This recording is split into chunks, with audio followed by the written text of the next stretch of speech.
திருச்சபைகளில் யாரெல்லாம் சுகவினத்தோடு இருக்கிறார்களோ அவன் வாழ்க்கையில கர்த்தர் அற்புதம் செய்ய முடியாது. எல்லா சோதரம் பண்ணுவோம், எல்லா சோதரம் பண்ணுவோம்.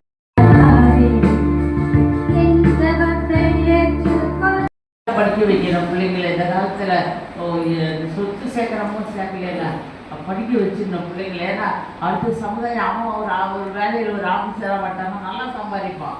அவன் கல்யாணம் ஆனதுமே இப்போ அவனுக்கு சொந்த வீடு வாங்கணும்னு ஆசை வந்துடும். அவன் பொண்டாட்டிக்கா சொந்த வீட்டில் வாழணும். அவனே அப்புறம் ஆட்டோமேட்டிக்காக நல்லாயிடுவான். அதனால தான் சொல்லுது, நம்ம சந்ததி எப்படியோ போயிட்டோம். அப்படியே கடை வாங்கி அப்படியே வந்து சாப்பிட்டு கொடுக்குறேன் எங்கேயோ வாழ்ந்தாங்க. நம்ம பிள்ளைங்களை என்ன பண்ணோம், படிக்க வச்சுருங்க, நல்லா படிக்க வச்சுருங்க. அவங்களுடைய வாழ்க்கை ஆசை அதை போராடணும் நம்முடைய வாழ்க்கையில். அதுமாதிரி நம்மளை பிள்ளைங்களை தலையெடுக்க விடாது இருக்கோம். நம்முடைய சுற்றத்தாருக்கும் பொறாமையாக இருக்கும், நம்மளை சேர்ந்தவங்களுக்கும் பொறாமையாக இருக்கும், நம்மளை பக்கத்தில் இருக்கிறவங்களுக்கு எல்லாத்துக்கும் பொறாமையாக இருக்கும். இல்லை இன்னும் இது இதுதான் சம்பளம் வாங்குது, நானே பேர் என்ன சம்பளம் வாங்குது, இவ்வளோ செலவு பண்ணுது, இல்லை இவ்வளோ சம்பளம் வாங்குது, என்ன சம்பளம் வாங்கினா இவ்வளோ செலவு பண்ணுவோம். நம்மளே லாட்டி வச்சுக்கிறோம். இப்படி டாக்டரே செலவு பண்ணும்போது நம்ம யோசிப்போம். அப்படியே நம்ம ஒவ்வொரு காரியத்திலே போராட்ட பிசாசு இருக்கா நம்மளை அவன் என்ன பண்ணான், நம்மளை போரடிக்க விடாம நம்ம அறுவடை செய்யாம நல்லா அறுவடை மகசூலை காணாம இருக்க என்ன பண்றான், போல நினைச்சாங்க. யாருக்குன்னு தெரியல, நீங்க கேட்குற மாதிரி யார் பேசுறாங்கன்னே தெரிய மாட்டேங்குது. அப்படியே என்ன பண்ணாராம், கரண்டியில் விதையை போட்ட, ஐயோ பயிரெல்லாம் அழிச்சிட போல இருக்குது, மழை பெஞ்சுன்னாராம். நெல் நல்லா போட்ட, நெல் நல்லா வளர்ந்துருக்குதான். போய் கழனி பார்த்துட்டு மேலே பார்த்தாராம். அதனால் ஐயோ என்ன தெரியலையே, மழை நல்லா பெஞ்சிடும். பெஞ்சு ஃபுல்லாகவே அழிஞ்சு போயிட்டாங்க. சரி ரொம்ப வருத்தமாச்சு, எவ்வளோ கடன் வாங்கி இப்படிலாம் பயிர் வச்சுமே பாருங்க. ரொம்பவே நான் ஏன்னா எங்கள் வீட்டில் தெரியும், எங்கள் மாமியார் வீட்டில் நம்ம நிறைய பாஸ்டர்ஸ் என்ன பண்ணுவாங்க, சோர்ந்து போயிடுவாங்க. பக்கம் போவாங்க எதுப்பா அவங்ககிட்டன்னு. ஆனால் நம்ம பாஸ்டர் சொல்லுங்க குடும்பத்தையும் எங்கள் திருத்தலியில் நீங்கள் என்ன பண்ணாதீங்க, இந்த அந்தகார லோகாதிபதியில் நாங்கள் கட்டி ஜெயமெடுக்கிறோம் மாட்டவரை. இந்த எல்லையில் இருக்கிறத கட்டி ஜெயமெடுக்கிறோம்னு சொல்லி ஜோம் பண்ணி பாருங்க. அதெல்லாம் கட்டப்பட்ட போது நம்மளுக்கு திரளான ஆத்மாக்கள் அவங்க. அப்போ நம்ம ஜப தூபம் இங்கேருந்து எழுதினே பிரதா பாலியல் சொன்னார். எங்கள் தென்கொரியா வடகொரியா பாருங்க, ஒரே நாடு அது. தென்கொரியா வடகொரியா பெருசாக இருந்தாலும் ரெண்டாக பிரிச்சுருக்காங்க. வடகொரியாவில் அவ்வளோ பெரிய பயங்கர ராணுவ ஆட்சிகள். அவங்க அவ்வளோ மிலிட்ரி மாதிரி நடத்துவாங்க. அந்த அதிபர் பயங்கரமான ஆள், அவனை எதிர்த்து ஒன்றுமே பண்ண முடியாது. ஆனால் தென்கொரியாவில் அவ்வளோ ஃப்ரீயாக இருக்காங்க. அதனால வடகொரியா ஒடியாந்து தென்கொரியாவுக்கு ஒடியாந்தலான்னு ஒடியாந்தா வடகொரியாவில் இருக்க சோல்ஜர்ஸ் பார்த்துட்டாங்கன்னு வச்சுக்கோ, இதில் போய் மரணம் தான் உங்களுக்கு.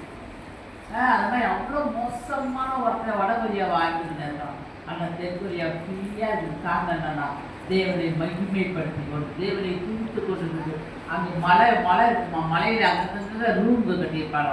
நல்லாச்சு, எங்கடா இருக்கிறீங்க, நல்லா இருக்கீங்களா, உங்களுக்கு வேலை வேலைக்கு சாப்பாடுலாம் கிடைக்குதா, சாப்பிட்டீங்களா, அவங்க அப்பா எடுத்து கொடுத்தது என்ன பண்ணுறான், கொடுத்துட்டா பார்க்க வரோம். ஆனால் பார்த்தீங்கன்னா அங்கே என்ன பண்ணுறாங்க, அங்கே கோலியாத் வந்து நின்று ஆண்டவரை நிந்திக்கிறான். அவங்க அவ்வளோ வைராக்கியம் வருது. அதனால தான் இன்றைக்கி நம்முடைய பிள்ளைகளுக்கு பக்தி வைராக்கியத்தோடு வளர்க்கணும்.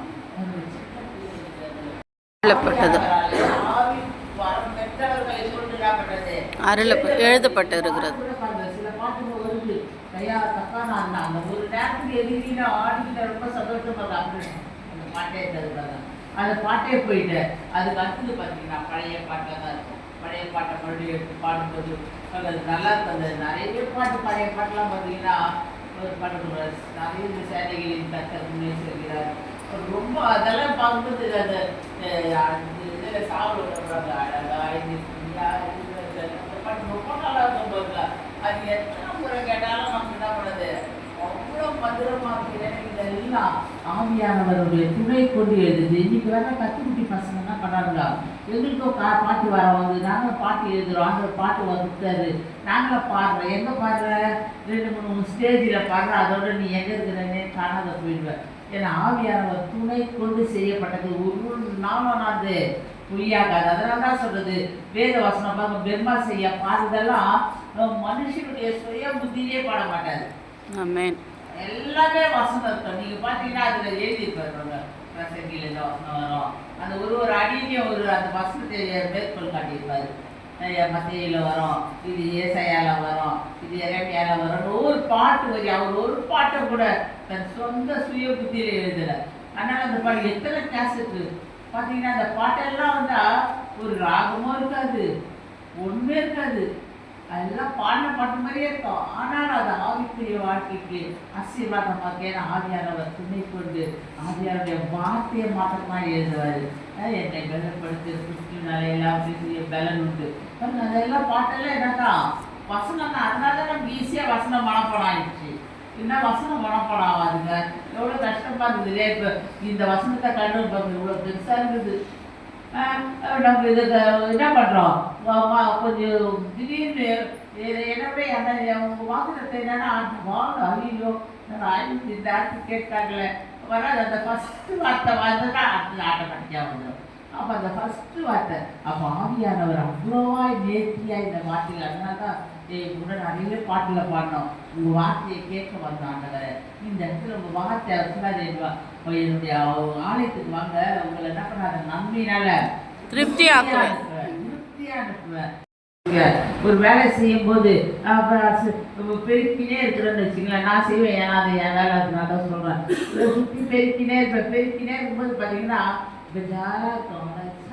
எப்போ பெருக்கிதெல்லாம் வாரி அப்படியே தயார் உட்காந்துன்னு வச்சுங்க, அதோட பெருக்கவே மாட்டேன். அப்படியே பெருக்கலாம் 2-3 நாள் தெரு சுற்றி வீடெல்லாம் வந்து என் தலையில் விழுந்து குப்பையாக இருக்கும். அப்புறம் எச்சலாம் பெருக்கி இருக்காது விட்டு அன்னைக்கேன்னு பாருங்க. அந்த சோம்பல் அதுதான் சொல்கிறாண்டவர், நீ சோர்ந்து போவாயானா உன் பலன் குறுகியதாக இருக்கும். பலன் குறுகியதாக இருக்கலாம். நம்ம வந்து வேதத்தில் இருக்க ஒவ்வொரு வாக்கிய சத்தியங்க ஆச்சரியமா இருக்கும். நம்ம வேதத்தை படிக்கிறாங்க தான் சொல்றது. மற்ற புஸ்தகத்தெல்லாம் படிக்கிறதை விட மற்ற காரியத்தெல்லாம் மற்ற மதம் எல்லா காரியமும் ஏற்படுது எல்லாமே எப்பொழுது ஒரு கூட்டம். அதுக்குதான் சொல்லுது வேலை முடிஞ்ச நம்ம தூரமாக இருந்தீங்கன்னா பரவாயில்ல, உங்களுக்குலாம் பக்கமாக இருக்குது, உடனே என்ன பண்ணலாம் வந்து இங்கே சபையில் கூடி ஜெபிக்கிறேன். எனக்கு தெரிஞ்சது வரைக்கும் சபையில் கூடி ஜெபிக்கலாம். தூரமாக இருக்கிறவங்க உங்கள் தெருவில் இருக்கிற 2-3 பேர் சேர்ந்து என்ன பண்ணுங்க, ஒரு ஜபகுருவை ஏற்படுத்துங்க. அவங்க அந்த பக்கத்தில் இருக்கிறவங்களுக்கு ப்ராப்ளம் என்பது சொல்லுங்க, நான் எப்படி ஜபம் பண்ணுவாங்க இப்போ ஜபத்திலேயே செய்ய பார்த்தா. அதனால நம்ம ஏதாவது போராட்டம் இல்லாமல் இந்த மீன் பார்த்தீங்கன்னா ஓடுற தண்ணியில் ஓடாதுங்க. நீங்கள் பாருங்களேன், ஓடுற தண்ணியில் அவ்வளோ ஓடாது, நிறைய மீன் ஓடாது ஓடுற தண்ணியில். அப்படியே இந்த பக்கம் ஓடுதுச்சுன்னா அது எதிர்நோக்கி நீச்சல் அதுதான் அது நல்லா இருக்கும். எதிர்நோக்கி தான் போகும். தண்ணி இப்படி ஓடுதுன்னா எதிர்நோக்கி வரும் அந்த நீச்சல் அடிச்சுன்னா.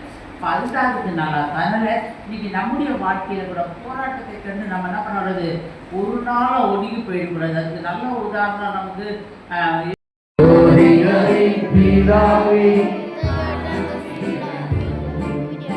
இதுவரை நன்மை செய்தவர் இனிமேலால் தீமை செய்வார். இதுவரை நன்மை செய்தவர்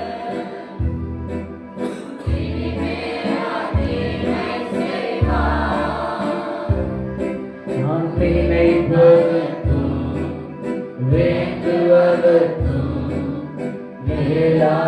மேலாய் நன்மை செய். போராடலாம். அதுவரை நாங்கள் போராடுகளுக்கு கிருபை செய்யும்படியாக சொல்லிக்கிறோம்.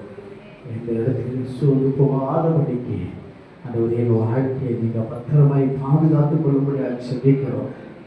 அதுவரை எலியாவுடைய வாழ்க்கையில் எல்லாவற்றையும் ஜெயமாய் மாற்றி கொடுத்த தெய்வம். எலியாக்காக அநேக காரியத்தை ஆயத்தப்படுத்தி வச்சுங்களப்பா. எங்கள் வாழ்க்கையில் அவங்க யாருக்கிரியை செய்ய போவதற்காக சோத்திரமாப்பா. அந்த ஒவ்வொரு குடும்பங்களுக்காக ஒவ்வொரு சொல்லிக்கிறோம். கர்த்தர் ஒவ்வொருடைய ஆசீர்வதிங்க. ஆண்டவரே ஒவ்வொருடைய வாழ்க்கையின் தேவைகளை சந்திங்கப்பா. ஆண்டவரே ஒவ்வொருடைய வாழ்க்கையின் எல்லா குறைவுகள் மாறட்டும். மறுபடியும் பிரசன்னம் இருக்கட்டும், கிருபை இருக்கட்டும், தயவு இருக்கட்டும். நீங்கள் பொறுப்பெடுத்துக் கொள்ளுங்க. இயேசுவின் நாமத்தில் செபிக்கும் பிதாவே. ஆமென். சேர்ந்து சொல்வோம். ஆத்மாவே கர்த்தரை ஸ்தோத்திரி,